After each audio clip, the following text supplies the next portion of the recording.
कश्चित क्वचित वसेत, कहीं किसी के मकान में, किसी धर्मशाला में, होटल में, कहीं भी एक कमरे में रह जाता है, दूसरे गांव में गया हुआ, दूसरे स्थान पे गया हुआ, और तम आवासम च उत्सृज्य प्रतिष्ठित अपरे अहनि, और अगले दिन फिर उस आवास को छोड़ करके चल पड़ता है आराम से, कोई कष्ट होता ही नहीं है ना। किसी होटल में रुके हैं जाकर के, तो अगले दिन वहां को छोड़ के जाते समय कोई कष्ट होता है क्या?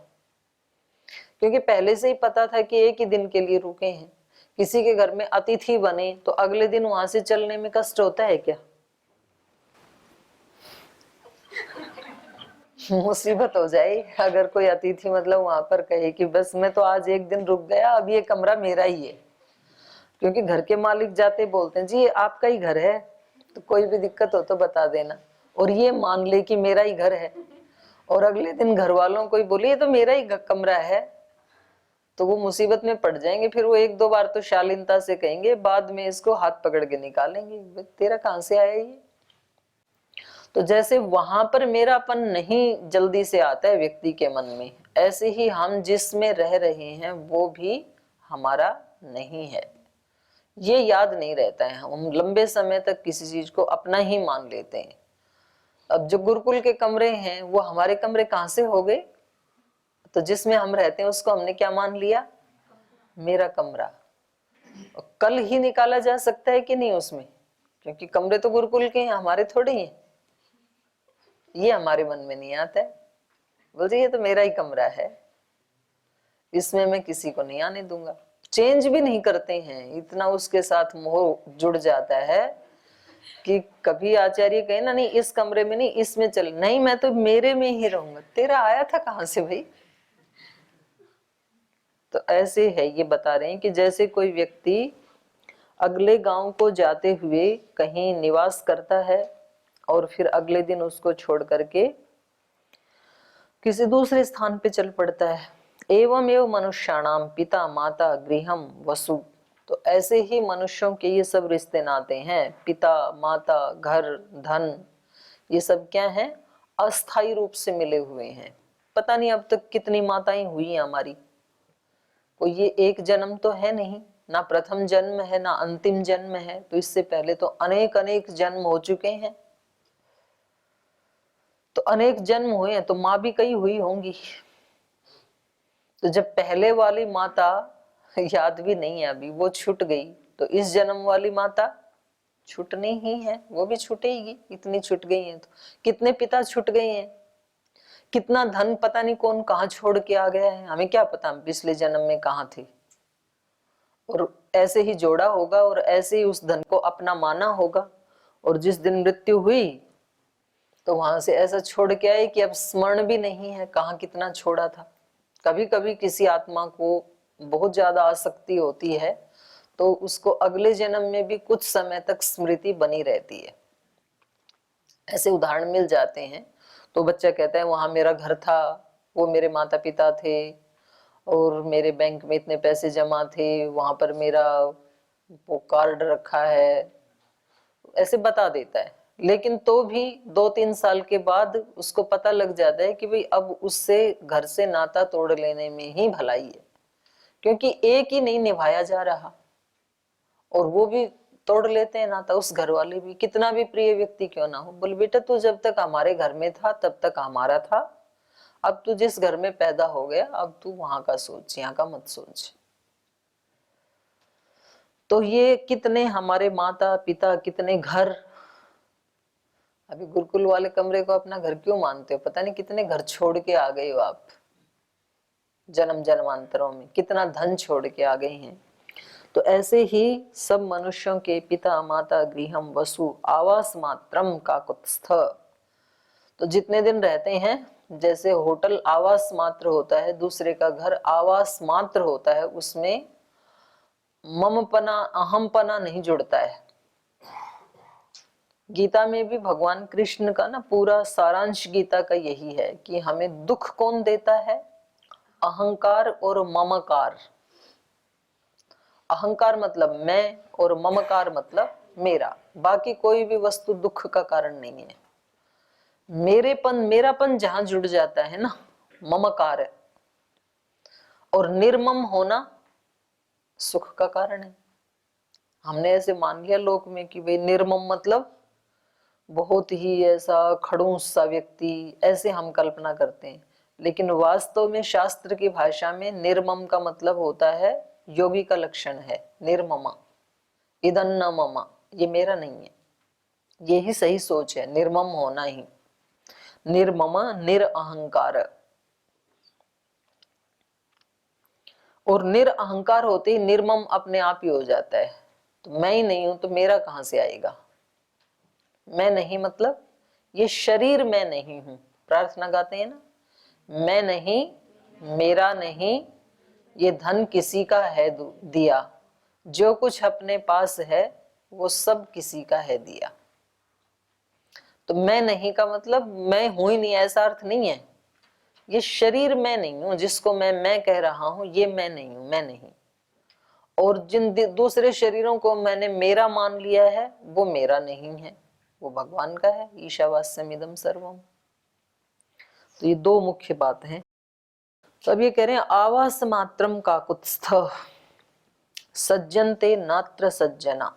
तो इसलिए सज्जन लोग यहाँ पर न सज्जनते, आसक्त नहीं होते हैं, वो आवास मात्र मानते हैं। अब ये आगे की बात कह रहे हैं, ये कहना ये चाह रहे हैं, जाबाली ऋषि ये कहना चाह रहे हैं कि आप अयोध्या में चलो और अनासक्त भाव से राज्य का उपभोग करो। ये तो ठीक है कि ना कोई किसी के माता पिता हैं, ना कोई राज्य है, ना कोई धन है, तो आप इतने ज्यादा मनस्वी होकर के, इतने बुद्धिमान होकर के और ऐसे आग्रह पूर्वक निर्णय क्यों ले रहे हैं। आप अनासक्त भाव से जाकर के और वहां पर राज्य करो और दूसरों को सुख दो। पित्रम राज्यम परित्यज्य न अर्हसि नरोत्तम आस्थातुम का पथम दुखम विषमम बहुकंटकम। हे नरोत्तम, हे नरश्रेष्ठ, आप तो इस सारे उपदेश को जानते हो, आप तो ज्ञानी हैं, मनस्वी हैं, महाप्राज्य हैं। हे नरोत्तम, पितरम राज्यम परित्यज्य, पिता के राज्य का परित्याग करके, आस्थातुम का पथम दुखम विषमम बहुकंटकम न अर्हसि, आपको इस पथ के ऊपर नहीं चलना चाहिए। कौन से पथ के ऊपर?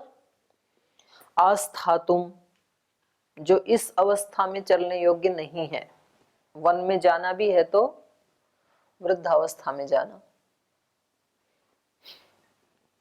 का पथम जो कुपथ है, जो आपके लिए श्रेष्ठ पथ नहीं है। दुखम, दुख से भरा हुआ है। विषमम, बहुत विषम परिस्थितियां हैं वन में। बहुकंटकम, बहुत कांटे आएंगे इसमें। तो ये आपके चलने योग्य पथ नहीं है। आप जो निर्णय ले रहे हैं ये उचित नहीं ले रहे हैं। आपको तो अनासक्त भाव से उस नगरी की रक्षा करनी चाहिए। यही सब प्रजाजन आपसे चाहते हैं। समृद्धायाम अयोध्यायाम आत्मानम अभिषेचय एकवेणीधरा हि त्वाम नगरी संप्रतीक्षते। तो इसलिए आपको समृद्धायाम अयोध्यायाम आत्मानम अभिषेचय, आपको इस समृद्ध अयोध्या नगरी में अपना अभिषेक करवाना चाहिए। वहां जाकर के अपना राज्याभिषेक करवाना चाहिए, क्योंकि वो नगरी एक वेणी धरा ही त्वाम संप्रतीक्षते, क्योंकि अयोध्या नगरी जो है एक वेणी धराम, एक चोटी बना करके, मतलब उस समय भी ऐसे रहा होगा। बहुत सारा एक केश विन्यास कला है जो, तो वो रही होगी। तो जो ऐसी महिलाएं जिनके पति कहीं प्रवास में होते हैं तो वो केश विन्यास नहीं करती हैं, एक ही वेणी बना के रहती हैं, एक चोटी बना के रहती हैं। तो ऐसे ही अयोध्या नगरी के मालिक आप हैं, और जब आप आ गए हैं यहाँ वनवास में, तो अयोध्या नगरी कैसे हो गई है? एक वेणी धरा, मानो उदासीन सी हो गई है। तो ऐसी वो नगरी आपकी प्रतीक्षा कर रही है। तो ये काव्य का वो है। सतां बुद्धिं पुरस्कृत्य सर्वलोक निदर्शिनीं राज्यं तव प्रतिगृह्णस्व भरतेन प्रसादितः जाबालेस्तु वचः श्रुत्वा राम सत्यवदां वरः उवाच परया भक्त्या स्वबुद्ध्या च विपन्नया भवान् मे प्रियकामार्थं वचनं यदि होक्तवान् आकार्यं कार्यसङ्काशम् अपथ्यं पथ्यसंहितं निर्मर्यादस्तु पुरुषः पापाचार समन्वितः मानं न लभते सत्सु भिन्नः चारित्रदर्शन कुलीनम् अकुलीनं वा वीरं पुरुषमानिनं चारित्रमेव व्याख्याति शुचिं वा यदि वा शुचिम् अधर्मं धर्मवेषेण यदीमं लोकसंकरम् अभिपत्से शुभं हित्वा क्रियां विधिर्विवर्जितां कश्चेतयान् पुरुषः कार्याकार्यविचक्षणः बहुमंस्यति मां लोके दुर्वृत्तं लोकदूषणम्। इसलिए कह रहे हैं सताम बुद्धिम पुरस्कृत्य सर्वलोक निदर्शिनीम सताम बुद्धिम। जो अपने श्रेष्ठ जन कह रहे हैं उनकी बात को मान करके, उनके निर्णय को पुरस्कृत्य स्वीकार करके, क्योंकि जो सब लोगों का निदर्शन करने वाली है, पथ प्रदर्शन करने वाली है, ऐसी जो सज्जनों की बुद्धि है, अपने बड़ों का जो निर्णय है उसको पुरस्कृत्य, उसको स्वीकार करो। क्योंकि वशिष्ठ जी भी आपसे यही कह रहे हैं, यद्यपि वशिष्ठ जी ने प्रत्यक्ष अभी तक कोई निर्देश दिया नहीं, उनको मौन है वशिष्ठ जी, क्योंकि वो भी धर्म के मर्म को जानते हैं। लेकिन क्योंकि भरत जी सबको अपने साथ एक मत करके लाए थे कि आप भी मेरे साथ अपना मत मिलाएं, तो मैं आप सब की तरफ से और अपनी तरफ से निवेदन करूंगा। तो इसलिए कह रहे हैं सर्वलोक निदर्शिनीम सताम बुद्धिम, सब लोगों का, सब लोगों का पथ प्रदर्शन करने वाली जो सज्जनों की बुद्धि है, जो ज्ञानियों की, बड़े लोगों की जो बुद्धि है, जो उनका निर्णय है, उसको पुरस्कृत्य राज्यम त्वम प्रतिगृह्णेष्व, तुम राज्य को स्वीकार करो। अपना मत मान करके नहीं, दूसरे दे रहे हैं तो सब सज्जनों का निर्णय सिर माथे पे रखते हुए राज्य को स्वीकार करो। भरतेन प्रसादितः, और भरत ने सबको एक मत कर लिया है, सबको प्रसन्न कर लिया है, तो उन भरत के द्वारा प्रसन्न किए हुए, भरत के साथ एक मत हुए हुए उन सब बड़ों की, उन सब सज्जनों की बुद्धि को शिरोधार्य करके पुरस्कृत्य आपको राज्यम प्रतिगृह्णेष्व, आपको राज्य स्वीकार कर लेना चाहिए। जाबालेस्तु वचः श्रुत्वा राम सत्यवतां वरः उवाच परया भक्त्या स्वबुद्ध्या च विपन्नया।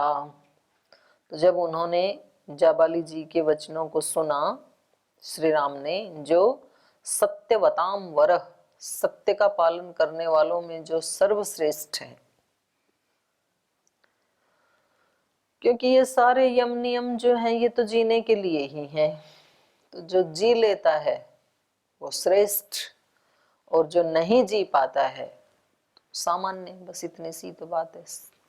तो सत्य भी जीने के लिए, अहिंसा भी जीने के लिए, ब्रह्मचर्य भी जीने के लिए है, शुचिता भी जीने के लिए है, और इनमें से कोई एक को भी जी लेता है, सब के सब की तो बात बहुत ही ऊंची हो जाएगी, फिर तो वो परम शक्ति संपन्न हो जाएगा। सब के सब यम नियमों को यदि जीता है तो प्रामाणिकता से, एक को भी यदि जीता है तो वो इस संसार में तो बहुत बड़ा व्यक्ति माना जाता है, महापुरुष बन जाता है, संसार की दृष्टि से तो बन ही जाता है। तो ऋषियों की दृष्टि से तो उसको मोक्ष के लिए अभी और यत्न करना पड़ेगा, ठीक है। तो महात्मा गांधी अहिंसा का प्रयोग करते थे, तो राजा हरिश्चंद्र एक सत्य को पकड़ करके चलते थे कि सत्य से इधर उधर नहीं होना। तो थोड़ा भी जो आचरण करता है तो वो संसार की दृष्टि से तो महान बन जाता है। तो श्री राम कैसे हैं? सत्यवताम वरह, सत्य आचरण करने वालों में सर्वश्रेष्ठ। केवल बोलने वाले नहीं हैं बल्कि वैसा जीने वाले हैं। सत्य का आचरण करना बहुत कठिन होता है, पर कुछ महापुरुष पहले भी हुए, आज भी हैं, आगे भी होते रहेंगे, वो करते हैं इस कठिन काम को भी। जाबालेस्तु वचः श्रुत्वा रामः सत्यवतां वर उवाच परया भक्त्या, परम भक्ति के साथ, स्वबुद्ध्या च अविपन्नया, अविपन्नया स्वबुद्ध्या, जो उनकी बुद्धि कैसी है, कोई विपन्नता को प्राप्त नहीं हुई है, उनका जो निर्णय है वो कोई धूमिलता को प्राप्त नहीं हुआ, तो ऐसी अपनी प्रखर बुद्धि के साथ और परम भक्ति के साथ, क्योंकि वो एक सन्यासी के साथ बात कर रहे हैं तो इसलिए बहुत श्रद्धा भक्ति के साथ उन्होंने उत्तर दिया। भवान में प्रिय कामार्थम वचनम यदि उक्तवान नाकार्यम कार्य संकाशम अपथ्यम पथ्य सम्मितम। कह रहे हैं कि मैं जानता हूं कि आप मेरा भला चाहते हैं, आप मेरा सुख चाहते हैं। प्रिय कामार्थम, एक होता है प्रिय, एक होता है श्रेय। श्रेय और प्रेय मार्ग आते हैं ना दो उपनिषदों में, तो यहाँ पर श्रेय कामार्थम वचन नहीं है, ये प्रिय कामार्थम है। प्रिय कामार्थम, आप मेरा प्रिय चाहते हैं। एक कुछ हमारे दोस्त, हमारे साथी ऐसे होते हैं जो हमारा प्रिय चाहते हैं, हमारा सुख चाहते हैं। कुछ ऐसे होते हैं जो हमारा श्रेय चाहते हैं। तो दोनों में ज्यादा अच्छे कौन? श्रेय वाले ज्यादा अच्छे होते हैं, क्योंकि एक बार व्यक्ति श्रेय मार्ग पे चल पड़ा, उसने श्रेयता को अपना लिया यदि, तो सारे सुख उसके पीछे पीछे आएंगे अपने आप ही। और दूसरे वाले होते हैं कि भाई इस समय कष्ट नहीं होना चाहिए, तो थोड़ा सा उसको यदि सत्य का खंडन भी करना पड़े, झूठ भी बोलना पड़े, तो वो उसको सिखा देते हैं, ऐसे नहीं ऐसे बोल देना। आज यदि ठंडी है, जाने की इच्छा नहीं है, तो ऐसे बोल देना कि मेरे तो सिर में दर्द है, ऐसे बोल देना कि मेरे तो पेट में दर्द है, ऐसे बोल देना कि मेरे तो पैर से उठा ही नहीं जा रहा है। तो ये साथी कैसे हैं? प्रिय चाहने वाले, सुख चाहने वाले, इस समय का तात्कालिक, लेकिन वास्तव में क्या है ये? दुख चाहने वाले। क्योंकि इस असत्य आचरण का परिणाम क्या आएगा इस व्यक्ति के जीवन में? दुख आएगा, क्योंकि असत्य आचरण हो गए ना ये। तो ऐसे व्यक्ति तो वास्तव में अपने अमित्र होते हैं, शत्रु होते हैं, पर वो शुरू में बहुत ही प्रिय लगते हैं, आभासित होते हैं। तो उसमें गीता में श्लोक आता है ना कि प्रारंभ में वो कैसे लगते हैं? अमृत जैसे लगते हैं, और दूसरे वाले प्रारंभ में कैसे लगते हैं? विषम, विष जैसे लगते हैं। पर वास्तव में जो ये देख करके किसी के बारे में निर्णय करने कि आपको ऐसे नहीं, आपको ऐसे करना चाहिए, तो उस समय चाहे व्यक्ति को बुरा लगे और उस समय वो व्यक्ति विष जैसा भी लगे, लेकिन कभी आगे जाके उसको जरूर ये याद आएगा कि उस समय उस व्यक्ति ने ऐसे कहा, तो उनकी कृपा से हम उन सब चीजों से बच गए। तो उन्होंने बड़ा महाकल्याण किया, हमारा बड़ा परोपकार है हमारा हमारे ऊपर उनका। तो श्री राम कह रहे हैं जाबाली जी को, भगवान में प्रिय कामार्थम, आपने मेरे सुख के लिए, प्रिय के लिए, यद इह वचनम उक्तवान, जो वचन आपने कहे, इसमें आप मेरा इस जन्म का सुख देख रहे हैं। ये बातें इस समय तो सब अयोध्या वासियों को भी सुख मिलेगा, मेरे शरीर को भी सुख मिल जाएगा, आप सबको भी सुख मिल जाएगा, लेकिन आने वाले युगों में ये आचरण श्रेष्ठता की दृष्टि से स्मरण नहीं किया जाएगा। धर्म का आचरण नहीं है ये, अधर्म का आचरण है। तो अधर्म तात्कालिक सुख देता है और धर्म शाश्वत सुख देता, खुद को भी और दूसरों को भी। इतना अंतर है धर्म और अधर्म में। तो जो कुछ आपने यहाँ कहा है वो यद्यपि मेरे प्रिय कामना के लिए ही कहा है, मेरे सुख के लिए ही कह रहे हैं आप, लेकिन अकार्यम कार्य संकाशम, लेकिन ये जो आपको लग रहा है ना करने योग्य, कार्य संकाशम अकार्यम, ये करने योग्य है नहीं। लेकिन ये आचरण आपको लग रहा है ना मुझे चलना चाहिए, लेकिन मुझे नहीं चलना चाहिए। पथ्य सम्मितम अपथ्यम, ये ऐसा ही है जो पथ्य जैसा प्रतीत होता हुआ अपथ्य है। जैसे किसी मिष्टान्न में जहर मिला हुआ हो, थोड़ा विष मिला हुआ हो, तो देखने में तो लगेगा कि ये मिठाई है या खीर है, पथ्य जैसे खाने योग्य है ये, लेकिन वास्तव में क्या होती है, वो अपथ्य होती है, न खाने योग्य होती है, क्योंकि परिणाम अच्छा नहीं आएगा, परिणाम में मौत मिलेगी। तो ऐसे ही आपके सुख जो हैं, ये इसका मतलब ये है कि अधर्म के सहारे यदि हमें इस जन्म में कोई सुख मिल रहा है तो वास्तव में वो क्या है, अपथ्य है, वो बदले में बहुत सारे दुख लाने वाला है। तो इसलिए समझदार व्यक्ति उस अधर्म से मिलने वाले सुख को स्वीकार नहीं करते हैं। तो इसलिए इन्होंने बहुत ही भक्ति, परम भक्ति और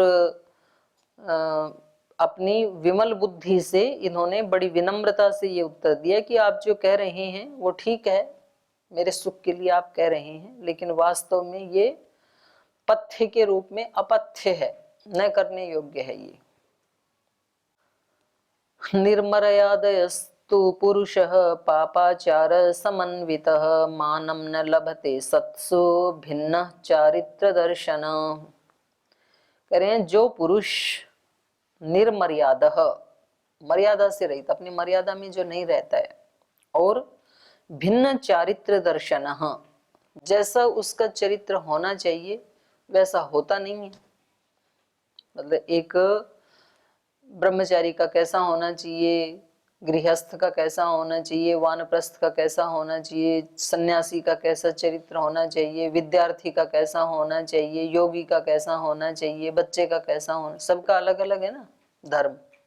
तो उससे भिन्न चरित्र दर्शन वाला, भिन्न चारित्र दर्शन निर्मर्यादस्तु पुरुषः पापाचार समन्वित, और जो पापाचरण से युक्त है, कुछ सदाचरण भी करता है और कुछ पापाचरण करता है। तो पापाचरण मिक्सअप है जिसके जीवन में, कुछ मर्यादाओं का पालन करता है, कुछ का नहीं करता है, तो निर्मर्यादा ही कहा जाएगा उसको। भिन्न चारित्र दर्शन सत्सु मानम न लभते, सज्जनों में कभी वो सम्मान को प्राप्त नहीं कर सकता है, श्रेष्ठ लोगों में कभी सम्मान को प्राप्त नहीं कर सकता है। क्योंकि श्रेष्ठ लोग तो कैसे होते हैं, मनस्सेकम वचस्सेकम कर्मण्येकम सज्जनानाम, मनस्यन्यत वचस्यन्यत कर्मण्यन्यत दुर्जनानाम। तो सज्जन तो ऐसे होते हैं जिनके मन में जो होता है वही वाणी में होता है, वही कर्म में होता है, तो वो तो अपने जैसों को ही पसंद करेंगे। तो वो ऐसे व्यक्ति को कभी भी सम्मान नहीं देंगे जिसका जीवन पापाचार से समन्वित है, जो पाप का आचरण भी कर लेता है। और क्योंकि श्री राम कैसे व्यक्ति हैं, सज्जनों में श्रेष्ठ हैं, ऊपर बताया ना सत्यवताम वरह। आज श्री राम के लिए यदि सारी अयोध्या लालायित है तो क्यों? क्योंकि उनका जो पीछे का जितना भी जीवन है, 20 वर्ष का, 25 का, 30 का, जो भी उनकी आयु रही होगी उस समय, तो बचपन से लेके इतने वर्ष तक का उनका जो जीवन है वो प्रजा के सामने अत्यंत प्रामाणिक जीवन है। इसीलिए तो चाहते हैं श्री राम को। और यदि लोगों को ये पता लगे, श्रेष्ठ लोगों को, कि इनका जीवन तो पापाचरण से समन्वित है, तो फिर तो कोई भी सम्मान नहीं करेगा। जिसके जीवन में थोड़ा सा धर्म होता है, थोड़ा अधर्म भी होता है, तो ऐसे व्यक्ति को कम से कम सज्जन व्यक्ति तो पसंद नहीं ही करते हैं। हो सकता है कि दुर्जन कभी पसंद कर भी लें, उनके जैसा है तो इसलिए, तो सज्जन नहीं करेंगे। तो श्री राम कह रहे हैं कि जो मर्यादा से रहित है, निर्मर्यादः पुरुषः पापाचार समन्वितः सत्सु मानम न लभते, वो सज्जन लोगों में कभी सम्मान को प्राप्त नहीं कर सकता है। कुलीनम अकुलीनम वा वीरम पुरुष मानिनम चारित्रमेव व्याख्याति शुचिम वा यदि वा अशुचिम। कोई व्यक्ति कैसा है ये किससे पता लगता है? आचरण से ही पता लगता है। कुलीनम अकुलीनम वा, कोई व्यक्ति कुलीन है या अकुलीन है, कोई व्यक्ति वीर है या कायर है, चारित्रमेव व्याख्याति, इसकी व्याख्या उसका चरित्र ही करता है, उसका जीवन से ही पता लगता है कि वो व्यक्ति कैसा है। शुचिम व यदि अशुचिम व, वो व्यक्ति पवित्र है, पवित्र आचरण वाला है या अपवित्र आचरण वाला है। क्योंकि अब तक तो सारी अयोध्या के लोग मेरे को कैसा मानते रहे हैं, कुलीन, शुचि, वीर। और आज यदि मैं ऐसा आचरण कर दूं तो मेरे ही चरित्र से क्या अभिव्यक्त हो जाएगा, अकुलीनता, अपवित्रता। तो किसी व्यक्ति की ठीक पहचान कब होती है, प्रतिकूल परिस्थिति में वो कैसा आचरण कर रहा है, उसके आचरण से ही पता लगता है। तो मैं कोई ऐसा आचरण नहीं करूंगा जिससे कि मेरी अकुलीनता अभिव्यक्त हो और कायरता अभिव्यक्त हो, नीचता, निम्नता अभिव्यक्त हो, ऐसा मैं कोई आचरण नहीं करूंगा। तो आज यहाँ तक ही रखते हैं, शेष कल पढ़ेंगे।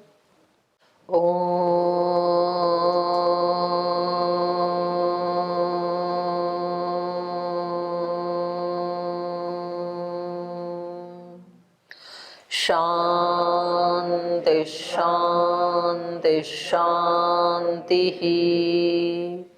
श्री गुरुभ्यो नमः। तू ही माता, तू ही पिता है, तू ही बंधु, तू ही सखा है।